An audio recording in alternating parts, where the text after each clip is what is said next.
전도서. 전도서는 성경의 지혜문학의 하나로서 이렇게 시작합니다. 다윗의 아들 예루살렘 왕 코헬렛의 말씀이라. 히브리어로 코헬렛은 사람들을 모으는 자를 의미하는데 이 경우 배우려고 모인 것이므로 우리말로는 주로 전도자로 번역되며 그는 다윗 왕의 아들 또는 후손이라고 표현됩니다. 이 인물이 과연 누구인지에 관한 견해는 다양합니다. 대부분 그가 솔로몬 왕이라고 생각하는 한편 어떤 이들은 다윗 혈통의 다른 왕일지도 모른다고 생각하고 어떤 사람들은 후대의 실존 인물로서 솔로몬의 페르소나를 빌려 이스라엘을 가르치는 자로 보기도 하는데요.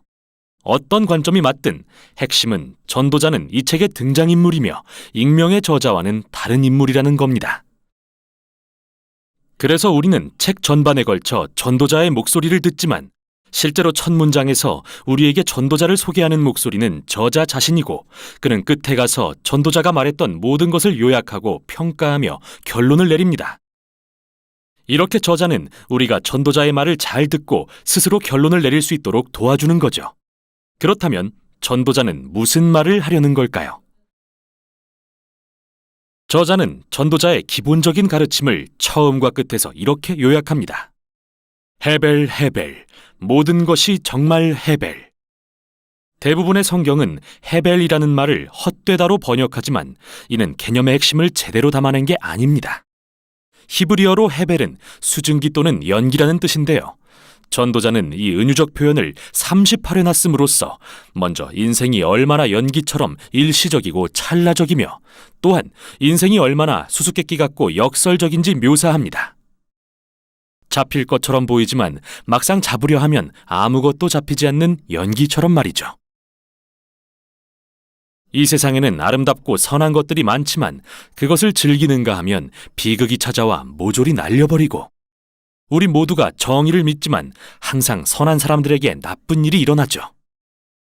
이렇게 인생은 언제나 예측할 수 없고 불안정합니다. 전도자는 이것을 바람을 잡는 일, 헤벨이라고 말합니다. 좀 우울해지네요. 그는 대체 왜 이런 말들을 하는 걸까요? 저자는 기본적으로 하나님과 무관하게 인생의 의미와 목적을 세우려는 모든 방법을 전도자를 통해 무너뜨리려 하는 겁니다. 즉 우리가 결국 의미 없이 사라질 것들에 애를 쓰며 감정을 허비하고 있다고 생각해서 전도자를 통해 현실에 대한 엄중한 교훈을 주는 겁니다.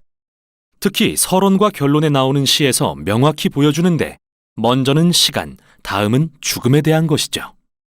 전도자는 우리가 열심히 일하고 성취하는 것이 의미 있다고 믿으며 평생을 다 보내지만 과연 그런지 멈춰서서 끊임없이 흘러가는 시간을 묵상해보라고 합니다. 이 세상에서 인류가 행하는 많은 노력에도 불구하고 사실 바뀌는 건 없습니다. 물론 우리는 신기술을 개발하고 나라들은 흥망성쇠를 거듭하지만 산에 올라가 보세요. 산이 신경 쓰기나 하는지. 산은 누구보다 오래전부터 있었고 앞으로도 계속 있을 겁니다. 100년 후 누구도 여러분이나 여러분이 한 일을 기억하지 않겠지만 산은 여전히 거기 있을 것이며 바닷가에 부서지는 파도도 뜨고 지는 태양도 그대로 있을 겁니다. 시간은 결국 우리를 지우고 우리가 소중히 여기는 것들도 지울 테죠. 이 정도로는 부족했는지 전도자는 계속해서 죽음에 대해 말합니다. 특히 끝부분에 나오는 이 시에서 말이죠. 그는 죽음은 결국 모든 인생을 균등하게 하고 일상의 많은 활동을 무의미하게 한다고 말합니다. 지혜롭든 어리석든 부자든 가난하든 모두 삼킨다고요. 그 누구든 좋은 삶을 살았든 나쁜 삶을 살았든 결국 죽음을 피할 수는 없죠. 전도자는 시간과 죽음이라는 이 두 개념을 다루면서 우리가 의미와 가치를 부여해온 삶의 모든 일과 그릇된 소망에 대해 생각합니다. 재물, 출세, 지위, 즐거움 말이죠. 열심히 일하면 가치 있는 삶이 된다고 생각하시나요? 여러분이 받는 스트레스와 고생을 생각해 보세요. 온갖 근심과 잠 못 이루는 밤도요. 그리고 이제 좀 부유해졌다 싶으면 마음껏 즐기기엔 이미 나이가 너무 많겠죠. 또 여러분의 재산을 누군가에게 남기고 떠날 때가 왔을 때 그들이 여러분의 고생을 기억이나 할까요? 혹은 즐거움이 삶을 가치 있게 한다고 생각할 수도 있겠죠. 하지만 휴가를 꿈꾸거나 주말 파티를 생각하며 일한들 월요일은 어김없이 오는 법. 헤벨, 헤벨. 모든 게 정말 헤벨입니다. 과연 전도자의 주장은 무엇일까요? 우리더러 쾌락주의자나 상대론자가 되라는 걸까요? 아니요. 그건 역시 헤벨일 겁니다.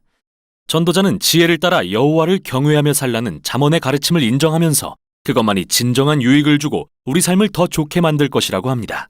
그런데 문제는 지혜를 따라 여호와를 경외하며 산다 해도 항상 좋은 삶을 산다는 보장은 없기에 그 역시 헤벨이라는 겁니다. 선한 사람들이 비극적으로 죽기도 하고 나쁜 사람들이 오래 살며 성공하기도 하죠. 인생에는 너무 많은 예외가 있어서 지혜조차 헤벨입니다. 다시 말해 허무한 건 아니나 수수께끼 같죠. 지혜는 우리가 생각하는 방향으로 항상 움직이지 않으니까요. 그럼 이 헤벨 속에서 우리는 어떻게 살아야 할까요? 역설적으로 여기서 전도자는 해 아래 삶에서 참된 기쁨을 누리는 열쇠를 발견합니다. 그건 헤벨을 받아들이는 것, 우리 삶이 우리 손에 달렸지 않음을 인정하는 것이죠. 전도자는 그의 독백 중 6번의 가장 암울한 시점에 하나님의 선물은 단순하고 소박한 것을 기뻐하는 것이라고 말합니다. 우정, 가족, 좋은 식사, 화창한 날 같은 것 말이죠. 우리가 이것들을 제어하거나 당연히 보장할 수도 없지만 그게 바로 묘미 아닐까요? 하나님을 전심으로 신뢰할 때 자유롭게 되어 비로소 삶을 즐길 수 있게 됩니다. 이래야만 한다고 믿는 삶이 아니라 있는 그대로의 삶을 말이죠. 왜냐하면 삶이란 어떠해야 한다는 나의 기대조차 결국은 헤벨. 해 아래 모든 것이 헤벨이기 때문입니다. 이제 전도자의 말이 끝을 맺으려 합니다. 끝에서 저자는 다시 목소리를 내어 책의 결론을 내리는데요. 전도자의 가르침을 듣는 것이 매우 중요하다고 하면서 그것을 목자가 쓰는 끝이 뾰족한 지팡이에 비유합니다. 여기에 찔리면 고통스러울 수 있지만 전도자가 우리를 찌르는 이유는 바른 방향, 더 큰 지혜를 향해 가도록 인도하려는 것이라고 설명합니다.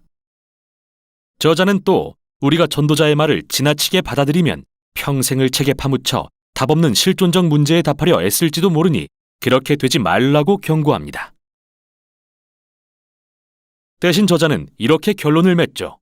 하나님을 경외하고 그의 계명을 지켜라. 이것이 모든 사람의 본분이니라. 하나님은 모든 행위와 모든 은밀한 일을 선악간에 심판하시리라.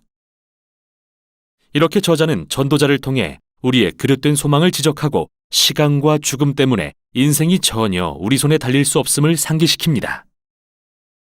그러나 삶의 참된 의미는 하나님께서 심판날에 이 모든 해배를 없애고 이 땅에 참 정의를 실현하실 것을 소망할 때 주어집니다.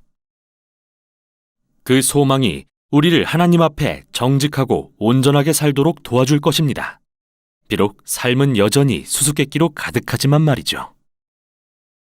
바로 이것이 전도서가 전하는 지혜입니다.